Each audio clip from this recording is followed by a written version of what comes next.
privilégio ter todos vocês nessa aula hoje. Isso é um sinal que tem muita gente buscando, né, conhecer um pouco mais sobre o BIM. Isso é muito importante. Eu estive recentemente no BIM Forum Conference em São Paulo e a expectativa do evento era de aproximadamente ali em torno de 1.000 pessoas, 1.100. Porém, extrapolou 1.400, quase 1.500 pessoas. Isso é fantástico para o BIM, né? Isso é muito interessante. E quem de vocês aí esteve né, no BIM Forum Conference em São Paulo? Coloca aí no chat aí, por favor, para a gente poder saber. Porque foi um evento muito bom, muito interessante, valeu muito a pena. Vários participantes, vários palestrantes internacionais, mostrando um pouco de como está o BIM lá fora, do que a gente tem para fazer ainda aqui dentro, né, no Brasil. Bem legal. Ao longo da aula vocês vão poder ir colocando as dúvidas no chat também, tá bem? Que em determinado momento, ou eu ou o Carlos Dias vamos estar aí tirando, iremos respondendo aos pouquinhos. E, se possível, deixem a câmera ligada para poder existir aquela interação. A aula vai fluir um pouco melhor, especialmente para quem está do lado de cá, isso é interessante, tá bom? Então, vamos ter essa troca de energia, esse compartilhamento. Acho que é bacana.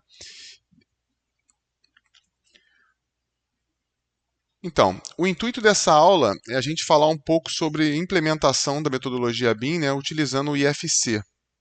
A gente vai procurar passar para vocês o que nós fazemos quando a gente tenta implantar a metodologia, né?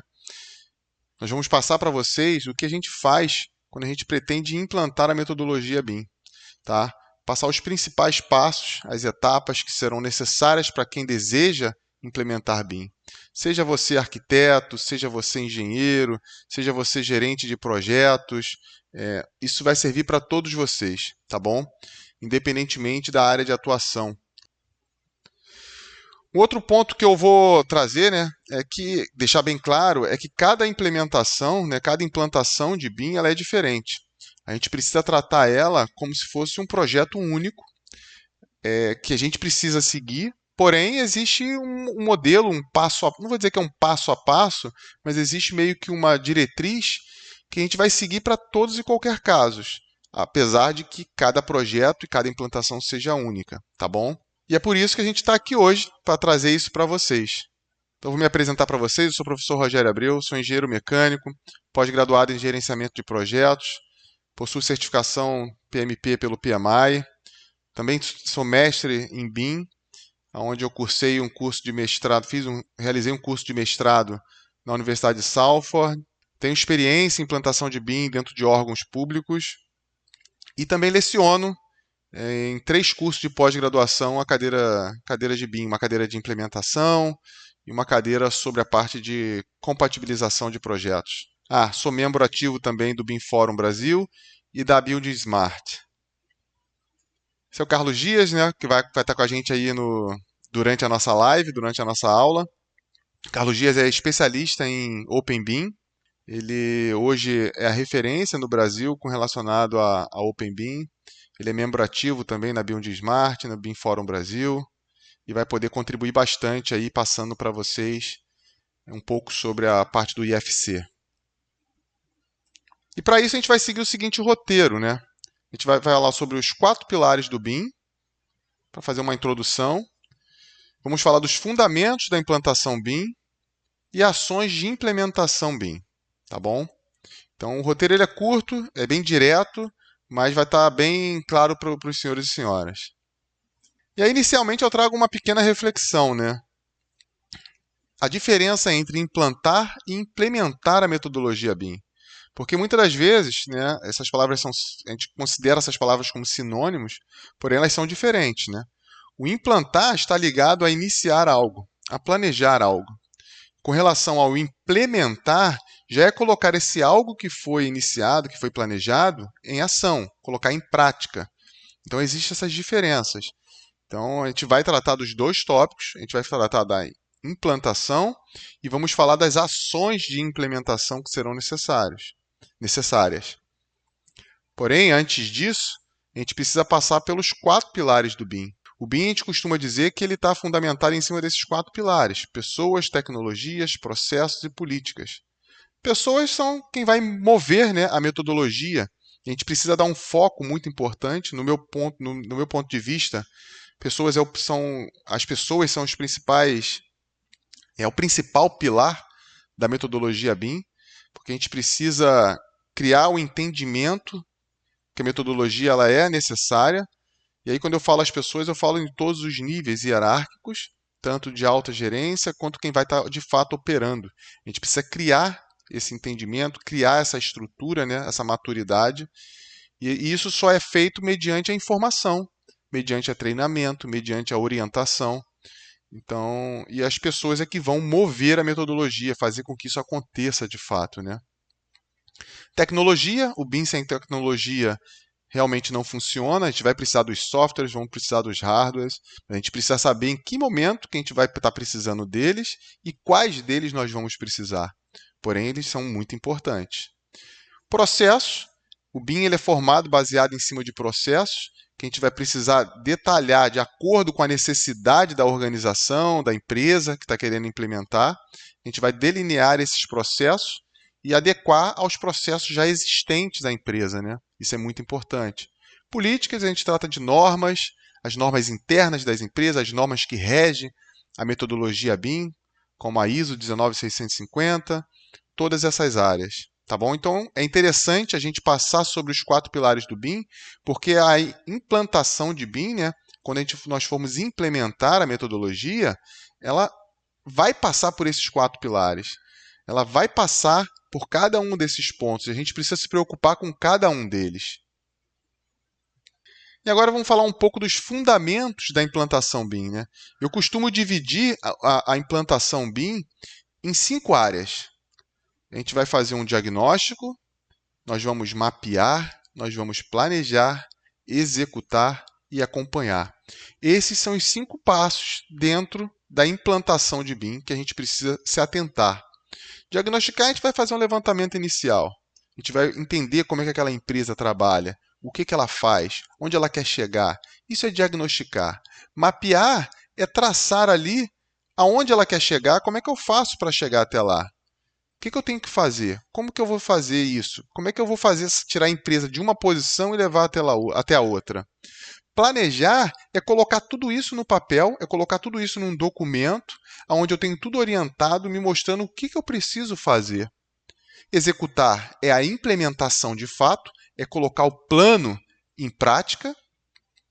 E acompanhar é coordenar o que está acontecendo, se está indo pelo caminho certo, se a gente precisa fazer qualquer tipo de ajuste. Isso é muito importante. Agora eu vou detalhar cada um desses pontos de uma forma um pouco mais abrangente. Então, o primeiro passo é o diagnóstico de maturidade BIM. A gente utiliza a matriz de maturidade BIM, ele é uma ferramenta que ajuda a gente a identificar a maturidade de uma organização ou até mesmo de uma equipe de projetos. E ela possui 2 eixos, que são os conjuntos de capacidade BIM e o índice de maturidade. No caso, o conjunto de capacidade está no eixo X e o índice de maturidade é esse eixo Y. Então, eu costumo dizer também a questão do conjunto de capacidade, nessa matriz de maturidade BIM, a gente divide ele em 3 fases, em 3 grandes blocos, que são a parte de tecnologia, processos e políticas. Dentro de tecnologia, a gente avalia a parte de software, a parte de hardware, a parte de rede. Dentro da parte de projetos, a gente avalia a questão de liderança, de infraestrutura. Perdão, dentro da parte de processo, a gente avalia a questão da liderança, a questão de infraestrutura, a parte de recursos humanos também, produtos e serviços. Já na política, a gente vai ver a parte contratual, a parte regulatória, toda a parte de documentação. Então, tudo isso é feito de forma que a gente possa entender como é que a empresa se encontra e conseguir delinear e dizer qual nível de maturidade aquela empresa está naquele momento. Isso é muito importante ser realizado para a gente entender aonde nós estamos. Porque baseado aonde nós estamos, a gente consegue delinear onde a gente quer chegar. E para coletar esses dados, a gente utiliza normalmente, para coletar esses dados, para preencher a matriz de maturidade, a gente utiliza geralmente, né, a gente mapeia quem são os stakeholders, né, quem são os nossos envolvidos, as pessoas, partes envolvidas, em cada um desses pilares que a gente mencionou. E baseado em cima disso, a gente vai realizar alguns tipos de entrevistas, questionários, para buscar essas informações, para fazer com que essas informações respondam algumas perguntas, para fazer com que essas pessoas respondam algumas perguntas, alguns questionários, que mostre para a gente, baseado em cima da matriz, aonde aquela empresa ou aquele grupo de pessoas, aquela equipe se encontra. Nesse momento, a gente também faz, né, a gente realiza o mapeamento de processos da organização para entender como é que a organização funciona, né, para identificar a forma de trabalho e buscar meios para inserir os processos BIM de uma forma paulatina dentro da empresa. Tá? A gente não vem e acaba com o que a empresa faz e entra com os processos BIM, não.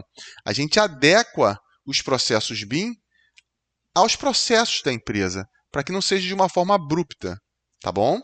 Mas para isso a gente precisa saber aonde aquela empresa se encontra dentro de um nível de maturidade, que posteriormente, após a matriz de maturidade, a gente consegue chegar nesse gráfico, né, e identificar o índice de maturidade que a organização se encontra, né? E ela será definida, normalmente a gente utiliza esses 4 níveis, né, onde o item 0, né, é a utilização de CAD, usando para criar somente desenhos, né, papéis são impressos, são utilizados para compartilhar com a equipe. O nível é nível 0 em relação à maturidade BIM. O nível 1, a gente já tem uma forma híbrida de trabalhar. A gente possui tanto a parte de CAD como já começa a trabalhar com 3D. Já existe uma colaboração, mas ela é limitada, tá bom? Já pode existir também um ambiente comum de dados, porém esse ambiente comum de dados está dentro de um servidor. O nível 2, a gente já começa a ter uma colaboração maior, já tem uma colaboração total, a gente pode dizer dessa forma. E já começa a existir também uma interoperabilidade parcial através dos modelos, através do modelo e através dos usos BIM. Porque a gente já começa a trabalhar com a parte do tempo, né, que é o 4D, a gente já começa a trabalhar com a parte de custo, né, que é o 5D, então a gente já começa a ser inserido nesse momento. Continua com o CDE também, a gente possui um ambiente comum de dados, ainda em servidor, mas já começa a ter um ambiente totalmente mais colaborativo, tá bom? O nível 3 seria já baseado em objetos. A colaboração e a integração ela é total e o ambiente comum de dados já se encontra no ambiente de nuvem. E aí, resumindo, né, o estágio 1 seria uma modelagem 3D baseada em objetos, o estágio 2 seria o modelo baseado já em colaboração, assim, de uma forma geral, e o estágio 3 é a integração baseada em rede. Só para a gente poder ter um resumo desses níveis de maturidade que existem, tá bom? E aí, a partir disso, a gente consegue caminhar na nossa implantação BIM. O próximo seria o mapeamento desses dados, né? Baseado nos resultados da matriz de maturidade que nós colhemos, agora nós devemos planejar onde a instituição deseja chegar no nível de maturidade e, consequentemente, quais os usos BIM que ela pretende fazer uso, que ela pretende ter dentro da sua, utilizar dentro da sua empresa. E aí nós vamos sair de um ponto para chegar num outro ponto. Vamos estabelecer nesse meio metas claras, realistas, para a implementação vir a ocorrer. Eu vou colocar aqui. Ok. Aí vocês aceitam aí, desculpa aí. Então, como eu vinha falando, a gente vai fazer um planejamento. E em cima desse planejamento, o primeiro passo é desenvolver esse plano de implantação. E mais para frente eu vou dizer para vocês, mais ou menos, né, o que precisa conter de informação dentro desse plano para que ele possa servir como base, porque na verdade ele vai ser uma base para a implantação do seu projeto, para o desenvolvimento desse projeto. Nele vai conter, a gente vai precisar definir os usos que vão ser realizados e eles vão precisar estar ali dentro desse plano, né, dentre outras coisas. Nós vamos precisar criar padronizações, vamos precisar criar padronização de documentação, padronização de processos.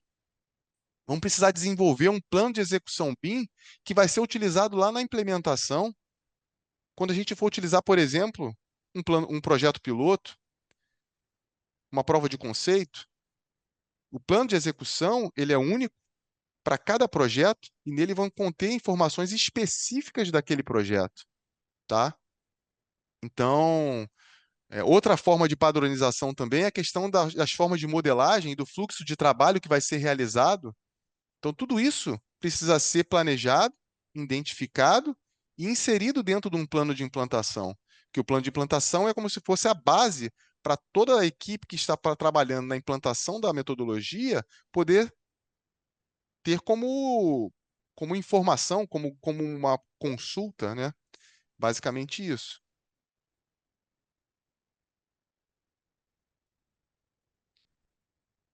O plano de implantação, eu poderia dizer para vocês, eu trouxe aqui um glossário, perdão, uma estruturação de um plano de implantação, de algumas informações que precisam conter, e como eu falei, toda implantação ela é única, isso aqui ele vai variar, dependendo do tipo de organização, de instituição que os senhores ou senhoras pretendem implantar a metodologia, mas isso aqui de caráter geral é o básico que precisa conter dentro de um plano de implantação.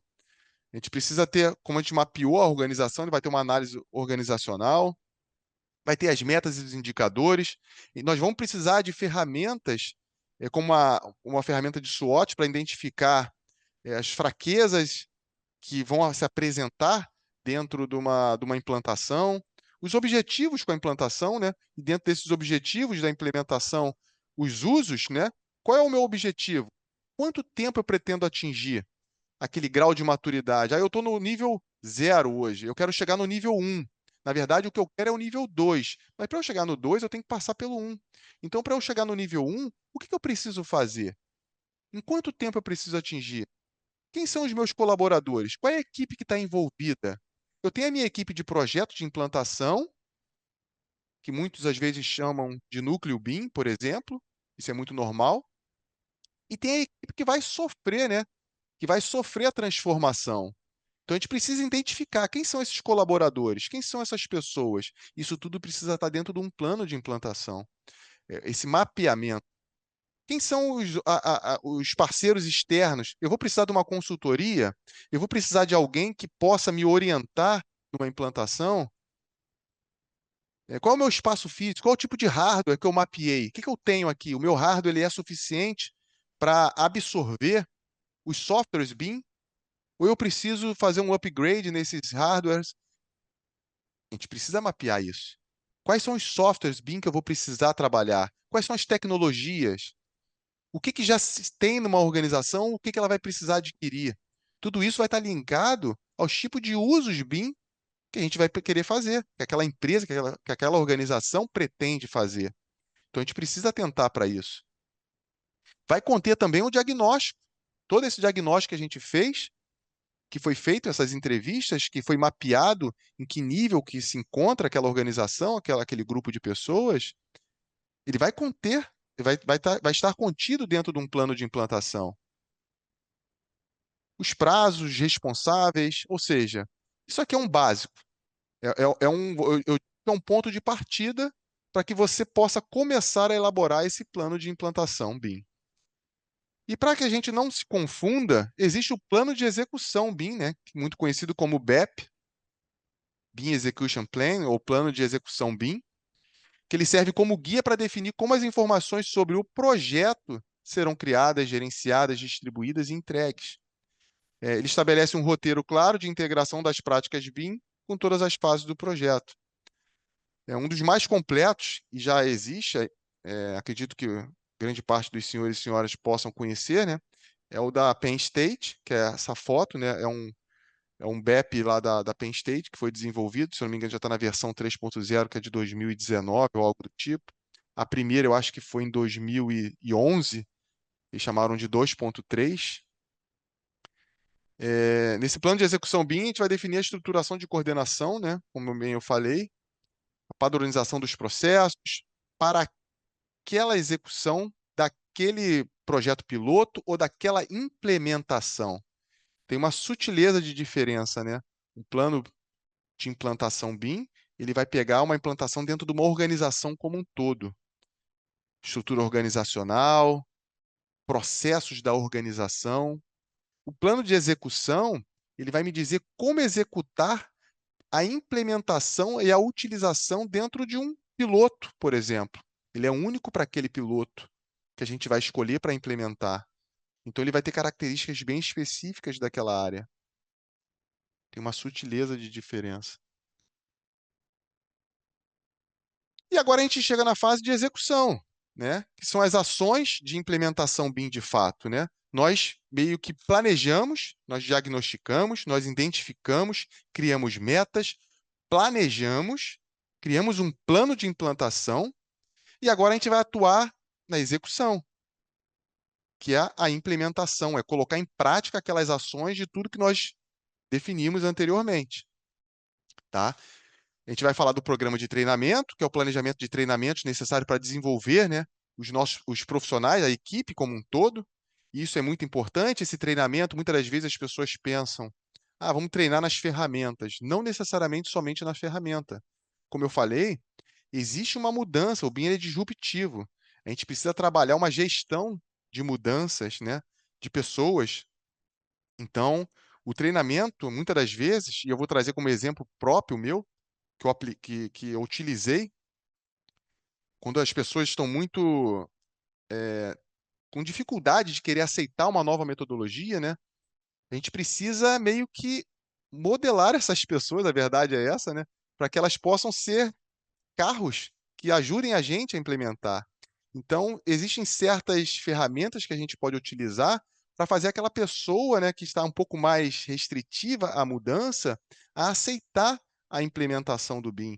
Então, workshops, às vezes, ele é muito importante. Fazer com que aquela pessoa entenda o que que é a metodologia BIM, aquele grupo de pessoas entenda o que que é a metodologia BIM, para que ele não esteja sendo obrigado a executar, mas que ele possa aceitar e ver benefícios e ganhos da metodologia para ele, para o dia a dia dele. Então a gente precisa criar isso. Então, workshops, palestras, levar informação para esse grupo de pessoas, ele é muito importante. E isso faz parte da capacitação. E não só treinamento em ferramenta, em softwares. Tá? Então, que a gente possa ter essa noção. Isso é muito importante, o envolvimento dessa capacitação. E o principal, manter essa capacitação de uma forma contínua. Porque, como a gente falou, a maturidade BIM ela é adquirida ao longo do tempo. Eu não consigo sair de um grau nível 0 de maturidade para um nível 2 direto. Eu vou de forma gradativa. Nós vamos de forma gradativa, a empresa vai. Então, a capacitação dessas pessoas ela é contínua, de acordo com o nível de maturidade que aquela organização se encontra naquele momento. Então, é muito importante a gente ter esse conhecimento, ter esse entendimento, né? E muitas das vezes, e aí eu tiro com uma experiência própria, é importante ter um grupo. Eu sei que isso que eu vou falar nem sempre será possível.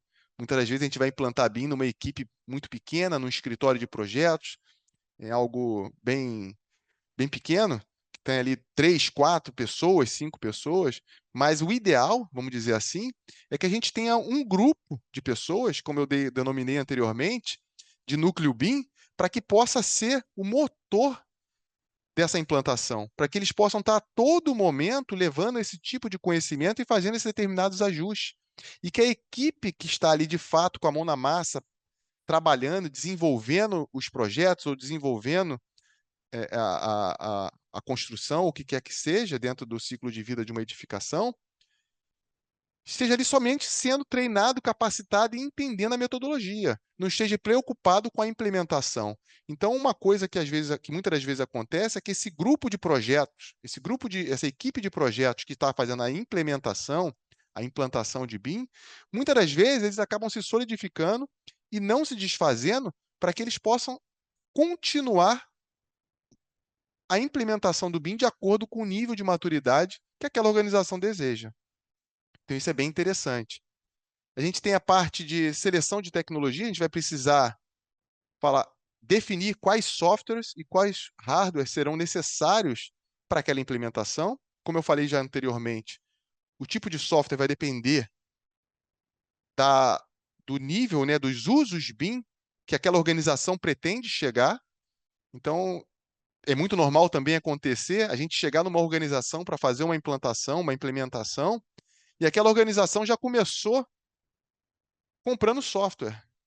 Ela não sabe nem qual é o uso BIM que ela pretende fazer, mas ela já sai lá comprando um software de modelagem, um Revit da vida, porque ela pensa que no momento que ela começa a modelar, ela já está fazendo BIM. E muitas das vezes, dependendo da característica, do tipo de uso BIM que ela vai fazer, não seja nem necessário, ou melhor, aquela solução não foi a solução mais adequada. E às vezes acaba que a implantação se adequa à ferramenta já existente. Isso é muito comum também, mas não é o ideal. O ideal é o mapeamento antes da definição do tipo de tecnologia que você vai utilizar. Tem também a parte de a execução de um projeto piloto. Eu costumo dizer que toda implantação de BIM ela precisa ter um projeto piloto. Quem for trabalhar na implantação, a equipe de projeto precisa definir, né, a equipe de projeto, a equipe de implementação precisa definir um projeto piloto, de preferência um projeto que não seja tão é um projeto simples, que não seja tão trabalhoso, para que a gente possa colocar em prática os processos que foram mapeados e que foram identificados, para que a gente possa atingir aquele nível de maturidade, aquele nível de treinamento, de colaboração, de tudo que foi identificado no nosso plano de implantação. Então, a gente define um projeto piloto para que a gente possa ter dentro daquela equipe, aquela equipe possa colocar em prática, possa implementar a metodologia em si. E agora, voltando um pouquinho, na parte de tecnologia, né? Que é a hora de escolher, né, o software, de escolher o tipo de software a ser utilizado, uma característica importante que a gente tem que levar em consideração é a parte de interoperabilidade. Como é que vai ocorrer a interoperabilidade entre esses softwares? Isso precisa ser desenvolvido e precisa ser estudado antes da implementação.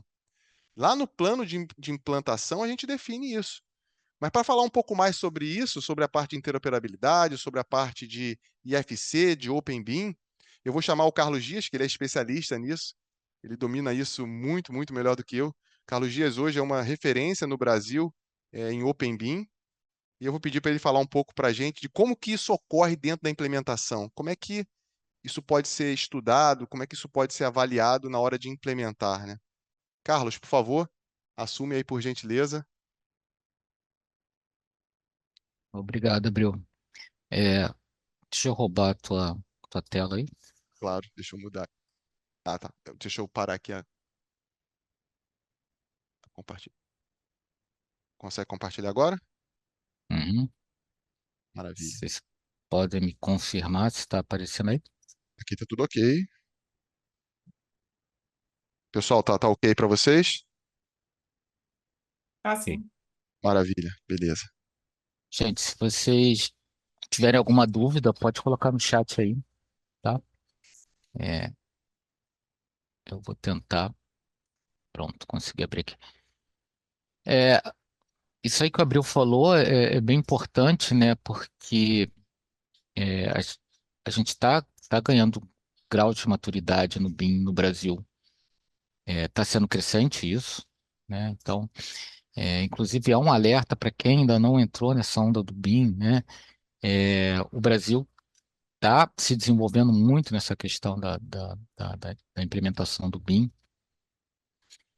E uma coisa que é muito negligenciada na implantação, é muito comum ser negligenciada, é a questão da interoperabilidade. Então, você vai definir tecnologias, processos, você vai treinar seu pessoal, você vai trabalhar a gestão de mudança, como o Abril falou ali, com workshops, com práticas, né? Com tentando convencer, porque realmente se as pessoas não aderirem, elas têm que comprar isso, né? Porque quem faz projeto não é o BIM, né? Quem faz projeto são as pessoas. O BIM é só uma ferramenta. Então, para você fazer essa ferramenta funcionar de forma harmoniosa com todo mundo, de uma forma colaborativa e integrada, você vai precisar trabalhar com todos os players, né? Com todo mundo que está envolvido naquele ativo construído, seja na fase de design, seja na fase a gente está falando aqui de implementar BIM, na fase a chegar até o nível 3, né? Ou seja, a gente vai trabalhar com orçamento, a gente vai trabalhar com obra, né? E aí, é, como é que a gente garante que todos esses players conversem e que todos esses softwares também conversem, né? Sem perda de informação. Você vai passar de uma fase para outra sem perda de informação, muito pelo contrário, agregando informação não só ao teu modelo, mas ao teu projeto como um todo, né? Então, primeiro eu queria começar definindo o que que é interoperabilidade, né? Existem várias definições de interoperabilidade. Mas eu gosto muito dessa do Sayão, né, que vocês podem ver no artigo dele, que é o Desafio da Interoperabilidade e as Novas Perspectivas de Bibliotecas Digitais, onde ele define interoperabilidade como a capacidade de um sistema de hardware ou software de se comunicar e trabalhar efetivamente no intercâmbio de dados com outro sistema, geralmente de tipo diferente, projetado e produzido por um fornecedor diferente, né? Então, repara que aqui eu não estou falando eu não estou definindo interoperabilidade por padrão aberto, que é a interoperabilidade mais comum que a gente conhece, que é o IFC, né? É uma dos padrões abertos para interoperabilidade. Eu estou falando simplesmente na capacidade que o sistema tem de se comunicar com outros sem perda de dados, né? Então eu tenho dois tipos de interoperabilidade aqui. Eu tenho uma interoperabilidade por compatibilidade, ou seja, quando um software é compatível com outro, né? Então, eu consigo traduzir de um formato para outro formato. Eu consigo pegar dados que estão numa base de dados, um banco de dados tabular, né? São tabelas, né? E eu consigo transformar aquilo num outro formato que o outro software vai entender. Então, eu estou passando dados através de um intercâmbio, através de compatibilidade, é interoperabilidade também, só que ela é diferente da interoperabilidade por padrão aberto, né? E o que que é interoperabilidade por padrão aberto? É quando você estabelece um formato, né, um esquema de dados, uma forma como você vai estruturar esses dados, que é inteligível para os softwares, né? Como é que você faz isso? Geralmente através de um padrão. Você estabelece um padrão. No caso do IFC, é uma norma ISO, que é 16739, mas você estabelece um padrão e você ali estabelece esse padrão para que ele seja aceito pelo mercado. Então, a partir do momento que o mercado aceita aquele formato como um padrão, e esse padrão é aberto, a gente vai ver que existem algumas características para definir isso como interoperável, né? É, você você está garantindo, né, um outro tipo de interoperabilidade. Qual é a diferença entre a interoperabilidade por compatibilidade e a interoperabilidade por padrões abertos? Eu costumo fazer uma comparação, esse desenho mostra muito bem isso.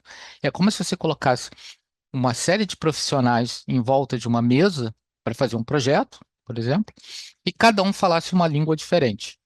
E a interoperabilidade por compatibilidade é assim, o cara que fala russo, ele fala japonês. O que fala japonês fala inglês, o que fala inglês fala francês.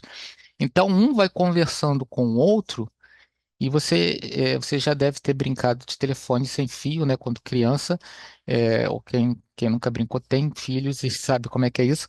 Então, imagina que você vai tendo perda de informação ao longo desse processo. E a interoperabilidade por padrão aberto é todo mundo falando uma língua só. Poderia ser o inglês ou, sei lá, uma língua definida como padrão, né? Então, todo mundo se entende melhor e você não tem perda de informação. Então, se você consegue traduzir o teu pensamento para aquela língua padrão, né, você consegue comunicar. Então, essa que é a diferença da interoperabilidade por padrão aberto e interoperabilidade por compatibilidade. E por que que isso é importante, a interoperabilidade dentro de uma implantação, né? É muito comum que você defina software, defina hardware, defina rede, defina um CDE, e no momento que você vai operacionalizar isso, né, dá problema, né? Então não passa a informação, eu não consigo extrair a quantidade do projeto, eu não consigo orçar, o meu software de orçamento não consegue captar aquela informação, eu tenho que voltar na modelagem e modelar de uma outra forma. Então, a interoperabilidade ela é super importante por várias questões, e essa é, digamos, a principal, a que faz com que todo mundo passe para ela, né? E aí, falando um pouco do conceito, né? Por que que você vê algumas empresas dizendo que não é importante para mim? Né? É muito comum a gente ouvir isso, né? Eu dentro da minha empresa eu trabalho só com sistema fechado, né? Que é um ecossistema de software de um desenvolvedor só, né? Então, por exemplo, o que é mais famoso aqui na América Latina, eu trabalho com Autodesk, a Autodesk tem solução para tudo. Isso é porque você trabalha num circuito fechado. Então, o que que é esse circuito fechado? Eu queria explicar para vocês aqui alguns conceitos, que são dois conceitos aqui que estão bidimensionais, né? Um eixo onde eu falo do conceito de little bean e big bean, ou seja, o pequeno bean e o grande bean, e o outro que é o closed bean e o open bean. O closed bean e o open bean é uma coisa que fica mais fácil a gente entender. Closed bean é quando você trabalha num circuito fechado de softwares, né? Então, software de apenas um fabricante, de um desenvolvedor, né? Ou um ecossistema de software de um desenvolvedor. O Open Bean é quando você trabalha com essa interoperabilidade. Você trabalha com um padrão aberto, onde você pode trabalhar com diferentes softwares se comunicando sem perda de informação. O Little Bean e o Big Bean, o Little Bean é quando você trabalha com uma solução isolada. Então, se eu tenho um escritório de arquitetura e o meu processo é só fazer projetos de arquitetura, então eu vou ter um uso muito restrito do BIM, né? Eu vou trabalhar com compatibilização, eu vou trabalhar ali com a parte de extração de quantitativos, extração, todos esses são usos do BIM, né? Extração de documentação, né? Então eu vou trabalhar com uso e às vezes eu não necessito ter essa interoperabilidade, né? Mas quando eu vou passar para aqueles níveis mais elevados do BIM, um BIM integrativo, né, como o Abril mostrou, o nível 3, onde exige uma integração de todo mundo, de trabalhar com outras fases, como a fase de orçamento, a fase de obra, controle de obra, fiscalização de obra, controle de medição de obra, comissionamento, operação e manutenção, eu dificilmente vou trabalhar com um ecossistema de softwares. Eu vou trabalhar com mais softwares, eu vou trabalhar com mais players, eu vou trabalhar com contratos diferentes, com pessoas diferentes, empresas diferentes, que muitas das vezes não têm aquele software. Então, o simples fato de eu contratar um projetista que vai fazer uma estrutura metálica dentro do meu projeto, dentro daquele projeto onde eu estou inserido, eu não posso chegar para ele e falar assim, não, você vai usar o Revit. Existem softwares especializados para estrutura metálica, como Tecla, né? Como outros softwares. Ah, tá tudo bem, o Autodesk tem um robô e tal, mas às vezes você não tem como exigir, né, que todo mundo entregue naquele software. Então você vai ter que trabalhar com outros softwares, né? Se você trabalha num Little Bean, basta colocar tudo aquilo no Navisworks, por exemplo, que é um software que integra vários softwares, né? Vários formatos para fazer uma compatibilização, alguma coisa. Mas se eu quero levar isso, por exemplo, já para orçamentação, fazer uma orçamentação a partir do modelo, fazer um controle, um planejamento de obra, aí já começa a ficar complicado. Eu estou saindo do meu Little Bean e estou indo para o meu Big Bean. Então, o caminho normal para isso é do Little Closed Bean para o Big Open Bean. Você não vai ter um Big Closed Bean, né? Nem um Little Open Bean, porque o Little Open Bean não vale a pena, né? Mas se a gente está pensando em evoluir o nosso BIM, a gente vai ter que trabalhar com padrões abertos. E mesmo que você não evolua o seu BIM, eu vou continuar no meu escritório de arquitetura, você está envolvido em outros projetos. Então, o teu empregador, né, é, ele vai exigir isso de você, né? Então, de alguma forma, você vai estar envolvido nisso. Então, adiar a entrada para isso, eu vejo muita gente dizendo, eu não preciso entrar nisso agora e tal. Adiar isso você tá dando um tiro no pé, porque essas coisas você não implementa da noite para o dia, né? Então, você às vezes demora um pouco. Então, quanto mais cedo você entrar trabalhando com padrões abertos, mais cedo você vai estar preparado para esse tipo de exigência, né?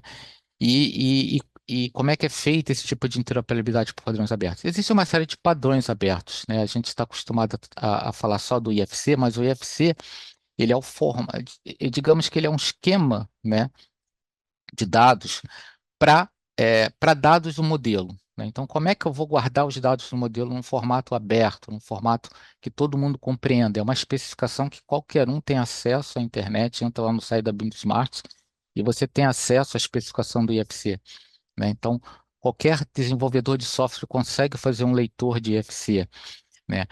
Mas a gente tem outros formatos abertos. Existe um grande ecossistema de padrões abertos desenvolvidos pela Building Smart, que é a organização que é, digamos, que a provedora desses padrões, né? Existe o BCF, que muita gente já está acostumada a trabalhar, que é um padrão para comunicação né, de issues, né, de solicitações, de mudanças de projeto. Existe o IDS, que é o irmão mais novo desses padrões, que agora saiu a versão ontem, a versão 1.0 dele, ou seja, ele é um padrão para definição de requisitos de troca de informação. Então, existe uma série de padrões abertos, e isso está cada vez mais entrando no mercado, né? Os softwares estão se adaptando a esses padrões abertos, e quanto mais cedo a gente, como profissional, se adaptar também a eles, mais cedo você vai estar inserido nesse processo. Então, a palavra Open BIM, ela define isso, né? Ela define essa interoperabilidade por padrão aberto. Mas quais são as vantagens desse Open BIM? A maior vantagem é a interoperabilidade, ou seja, você conversar com diferentes softwares sem perda de informação, né? Então, quanto mais você colocar informações nesses padrões abertos, mais interoperabilidade você tem. Ontem mesmo eu estava dando uma aula e aí a gente estava mostrando, porque eu chamei um convidado e tal para dar essa aula, a gente estava mostrando, por exemplo, que você consegue botar informações de custo no arquivo IFC, né? E qual é a vantagem disso? O software de custo ele vai colocar todas as informações dele na base de dados dele. Ótimo. Se amanhã ou depois você quiser mudar de um software para outro, será que você tem essa interoperabilidade, né? Então, interoperabilidade, ela não é só de geometria e propriedades. Ela é de tudo. Todas as informações que estão relacionadas com o projeto como um todo, né? Quando eu falo projeto, eu não estou falando da fase de design, eu estou falando do projeto inteiro, né? Todo o ciclo de vida da, da, do seu ativo, né? O seu ativo construído. Para ter interoperabilidade, os padrões precisam ser abertos e neutros, ou seja, eles não são proprietários de ninguém, né? Durante muito tempo, quem trabalha com CAD, né, sabe que o DXF acabou sendo um padrão muito utilizado pelo mercado. Vários softwares de CAD conseguiam ler DXF. Então, o DXF virou um padrão aberto de mercado, mas ele é proprietário, ele é da Autodesk. Se um dia ela falar assim, você para usar o DXF você precisa pagar, você tem que pagar os royalties, né? Então, ele para ser um Open BIM, ele precisa ser um padrão aberto e neutro, né? Ele não pode ser proprietário de ninguém. Trabalhar com permite dá confiabilidade. Então, para ser definido como Open BIM, uma das características é a confiabilidade, ou seja, é preciso que seja uma especificação que possivelmente seria ideal que ela seja uma norma ISO, né? Ou seja, seja uma especificação que ela está disponível para todos, né? Então, o IFC, ele é assim, você entra no site da BuildSmart, você vê, você tem uma norma, né?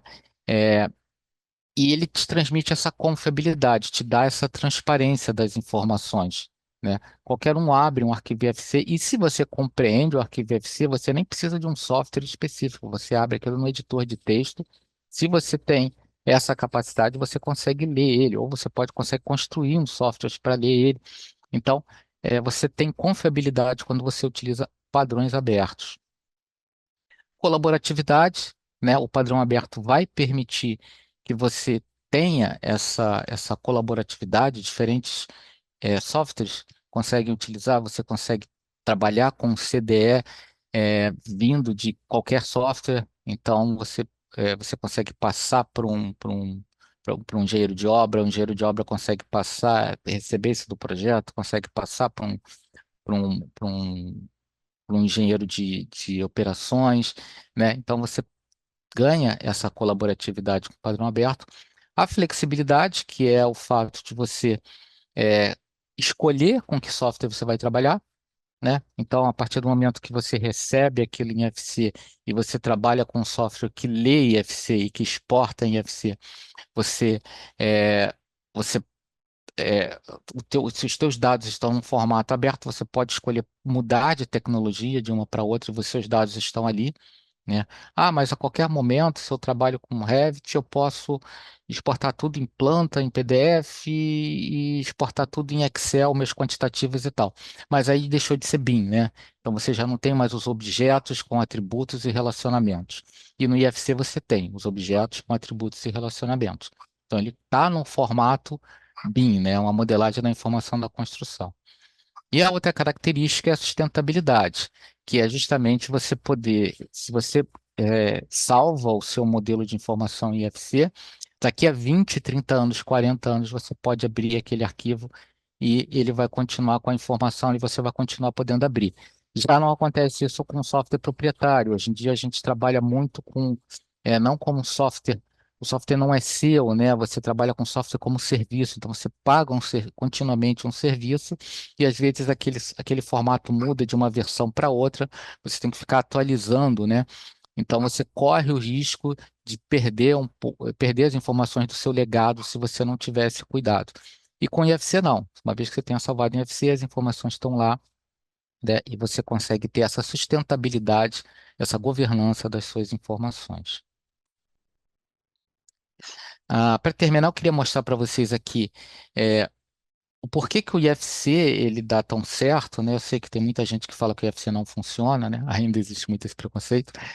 Tem muito do IFC para se desenvolver, a gente sabe disso.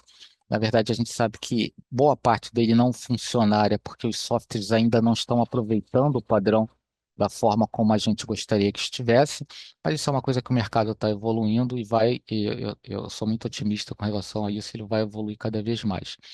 Mas o IFC ele foi feito, IFC significa Industry Foundation Classes, ou seja, classes fundamentais da indústria.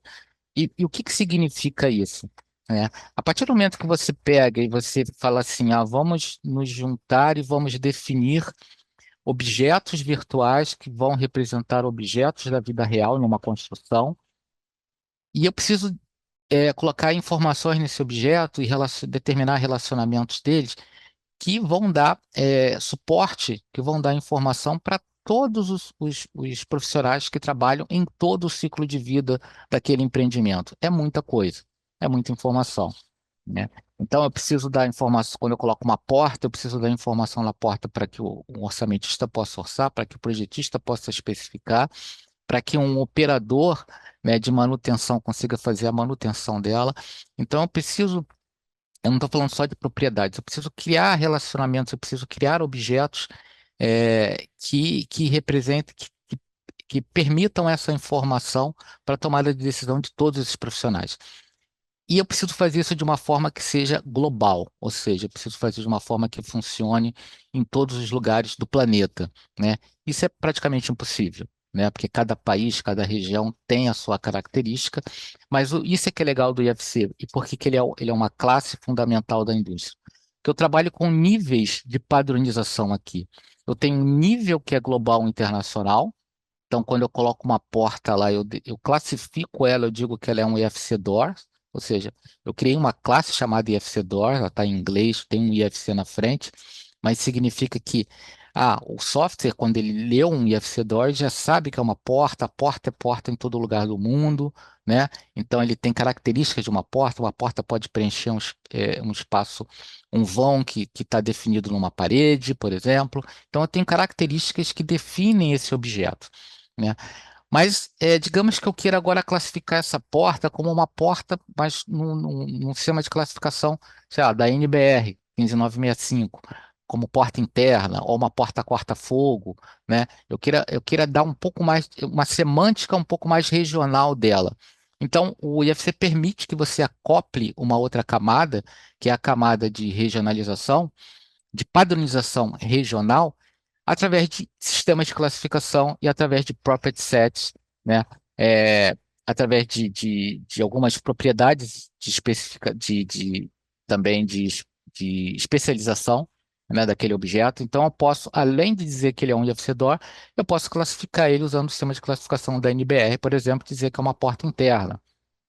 Ou usando um outro sistema de classificação, dizer que aquela é uma porta corta-fogo, né? Então eu posso usar diferentes sistemas de classificação e property sets customizados, onde eu acoplo dentro ali, eu coloco uma camada em cima da minha fundação ali, e aí sim eu mantenho a semântica de um arquivo de dados, de uma estrutura de dados própria para a minha região.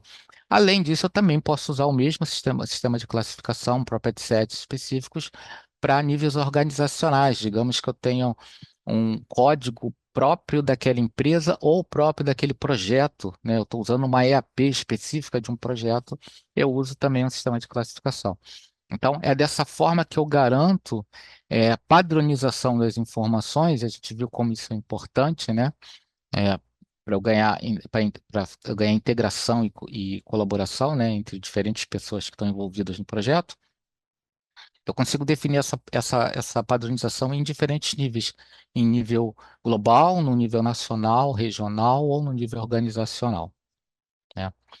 É, essa, essa, essa definição de Open BIM e aí esse é o grande desafio do Open BIM, né? Eu padronizar. Hoje, um dos grandes problemas do Open BIM é justamente porque eu faço a minha geometria no Revit, digamos, ela tem as suas especificidades, né? Eu determino parâmetros, eu crio uma geometria é, paramétrica, ou seja, eu mudo a altura da caixa, a caixa muda de lugar, então eu exporto para IFC e quando você importa de novo, ele perde isso. Então, essa que é a grande queixa, né? Por quê? Porque eu preciso transformar essa padronização, que ela é muito própria daquele software, uma padronização que seja global, né? Então, o UFC ele está se desenvolvendo, né? A próxima versão do UFC promete isso, mas por enquanto ele não tem boa parte dessa parametrização. Então, o que acontece é que a gente precisa padronizar, né? E esse é o grande problema da gente implementar, mas a gente precisa padronizar é, utilizando diferentes softwares. A gente trabalha numa indústria muito fragmentada, então são diferentes contratos, diferentes pessoas trabalhando e diferentes softwares atuando. Então, o grande desafio da interoperabilidade é fazer com que todas essas pessoas, todos esses softwares consigam conversar e você mantenha essa padronização, tanto no nível global, internacional e organizacional. E um dos grandes desafios para uma implementação com OpenBIM é justamente você saber operacionalizar isso, né? Você ter todas aquelas definições de BEP, né, de projetos e tal, mas como é que você operacionaliza isso? Como é que você coloca isso no software? Então, para isso, eu volto com a palavra para o Rogério, né? E o Rogério vai falar um pouco sobre essa questão aí desse gap que existe entre o estratégico e o operacional. Ok, gente, obrigado. Ó, qualquer dúvida, coloquem aí. Também se tiver alguma dúvida de interoperabilidade aí, vocês coloquem aí no chat que eu vou respondendo. Mas deixa eu Meu dia, voltar sempre é aqui. bom assistir você falar que a gente aprende cada vez mais. Muito Agora bom. deixa eu ver aqui que eu tô meio perdido aqui, ó. Tá aqui. O Zoom ele some com aquela tabelinha, né? Então, É, vem cá. Ok, stop share. Valeu. deixa eu voltar a compartilhar aqui.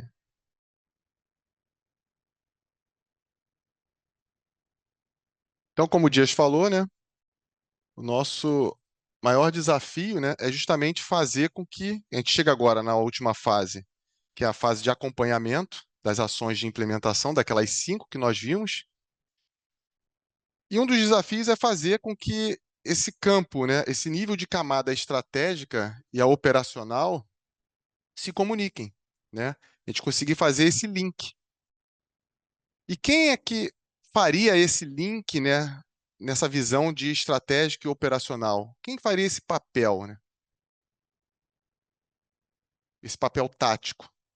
Hoje a gente enxerga, né, o BIM Manager como esse motor, como esse driver, né, para fazer esse link entre a parte operacional e estratégica. É óbvio que a gente não tem ainda as profissões dentro do BIM totalmente definidas, mas o BIM Manager hoje, ele acaba fazendo esse meio de campo. Ele une a parte estratégica junto com a operacional. Com qual intuito, né? Com o intuito de trazer com que você consiga pegar uma visão totalmente gerencial e consiga fazer e entender como a parte operacional da coisa, da implementação em si, ela pode vir a funcionar. O BIM Manager, ele tem essa característica, né? Ele não necessariamente vai ser o profissional que vai executar, que vai modelar, mas ele precisa conhecer de modelagem, ele precisa conhecer de IFC, de padrões abertos.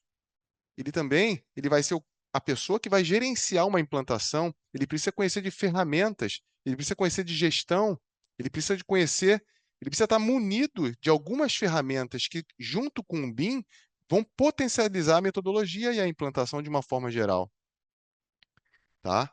Então, em virtude disso, que eu trago para vocês uma. A gente vai chegando agora aqui no final da nossa aula, tá? E eu vou trazer para vocês uma proposta para quem interessar após essa aula, que é um curso de MBA, tá? É um MBA em BIM Manager que a gente está desenvolvendo. Ele é um curso, ele é 100% online, ele vai trabalhar com conteúdo acadêmico e com aulas gravadas. Vão ter 12 masterclass ao vivo, uma por mês, com vários e diferentes experts na área de BIM. São 12 módulos, é uma carga horária de 360 horas. É um curso que ele vai ter duração de 12 meses, tá? O acesso dele vai ter de pelo menos 24 meses. É possível que esse acesso fique até por mais tempo. Ele não precisa de TCC, ele é um certificado de MBA reconhecido pelo MEC, é um certificado pela Faculdade Anhanguera, uma parceria que nós temos, a BIM University. Vai ter um grupo de Master BIM para networking por tempo indeterminado e vai ter um grupo de plantão de dúvidas que faz parte do atendimento desse curso, né, durante esse curso. Então, esse é um curso que a gente vem trazendo, é um curso diferenciado. Ele tem explicando um pouco do curso, né, ele tem uma pegada um pouco diferente. Ele vai trazer tanto uma abordagem gerencial como uma abordagem um pouco mais técnica, porque a gente vê muitos profissionais reclamando: eu só estou fazendo curso de BIM, só vejo a parte mais gerencial, a parte de gestão, eu não vejo a parte operacional. Ou então ele faz aquele curso de BIM que só vê ferramentas, metodologias. E hoje esse curso ele tem essas duas pegadas, né? O início dessas aulas seriam a partir do dia 3 de agosto. No dia 4, o início da aula seria no dia 3 de agosto com o módulo de ambientação. No dia 4 estaria liberado o primeiro módulo. É numa plataforma Cosmo, um ambiente totalmente virtual, especializado em ensino EAD pela Anhanguera. Cada módulo será liberado 30 dias após o início. A primeira masterclass será dia 31/8, e assim sequencialmente, uma por mês. E aqui estão as disciplinas que compõem esse curso, né? Esse curso ele começa com a ambientação, mas o essencial é a introdução da metodologia BIM. Vai ter uma cadeira só de gerenciamento de projetos, uma cadeira de gestão de processos. Eu não sei se vocês já ouviram falar de IPD, Integrated Project Delivery. É uma metodologia que é aplicada junto com o BIM, ele potencializa, né, o BIM, porque ele trabalha com a colaboração efetivamente. Então, a gente vai falar de modelos de contratação e junto a gente vai estar trazendo o IPD. Nós vamos ter uma cadeira voltada para a parte mais de tecnológica, né? A parte mais de ferramenta, que é o BIM no processo de design e desenvolvimento de objetos, onde o aluno ali ele vai aprender a desenvolver um modelo, a criar um modelo e como criar objetos, famílias dentro para esse modelo. Esse modelo que será desenvolvido e fornecido para os alunos, ele vai permear pela parte de planejamento e a orçamentação BIM, ou seja, os alunos terão a oportunidade de desenvolver um modelo, fazer esse modelo chegar no 4D, chegar no 5D. E digo mais, esse modelo vai chegar até na parte de gestão de facilities, quando a gente for ver a cadeira de gestão e manutenção de ativos BIM, tá? Então, ele vai permear e a gente vai poder trabalhar dentro do ambiente de CDE, um ambiente comum de dados, e esse modelo vai estar ali dentro. A compatibilização vai ser feita dentro do ambiente comum de dados. Junto também a gente vai ter a parte de uma cadeira de sustentabilidade, uma cadeira de Lean, para que a gente possa entender como o Lean pode contribuir na área da construção e otimizando desperdícios.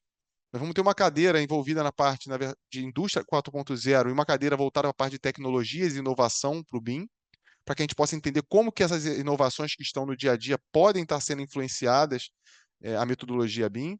Como eu falei, uma cadeira de gestão de ativos e uma cadeira de uma metodologia de implantação de BIM.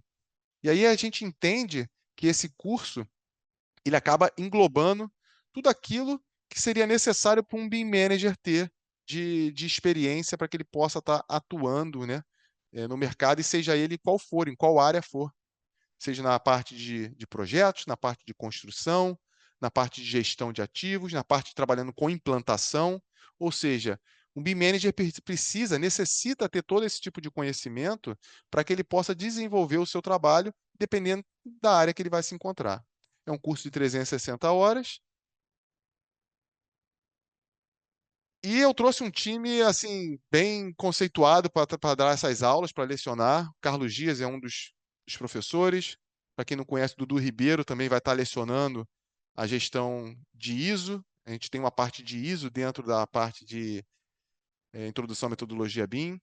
A professora Elis vai estar falando da parte de gestão de ativos. O professor Tiago, especialista em BIM, vai estar falando da parte de construção de objetos, né, de modelação. Ou seja, e dentre outros professores que eu não coloquei aqui, não divulguei ainda, de bastante renome no mercado de conhecimento, tanto da parte acadêmica quanto também da parte operacional, vamos dizer assim, né? Porque eles trabalham e atuam na área com todas essas ferramentas que eles vão estar ensinando durante o curso. É uma combinação de conhecimento acadêmico com uma experiência prática na indústria, dizendo. A BIM University, hoje, nós somos membro do BIM Fórum Brasil, da Build Smart. A gente trabalha em busca da pesquisa e da capacitação profissional BIM. A gente tem a honra de contar com uma série de parceiros, né, que nós chamamos de parceiros, que é a AutoQI.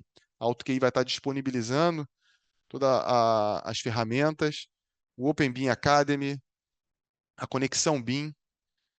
Então a gente tem uma série de parceiros e a Universidade Anhanguera vem por trás disso tudo para dar uma credencial para esse certificado.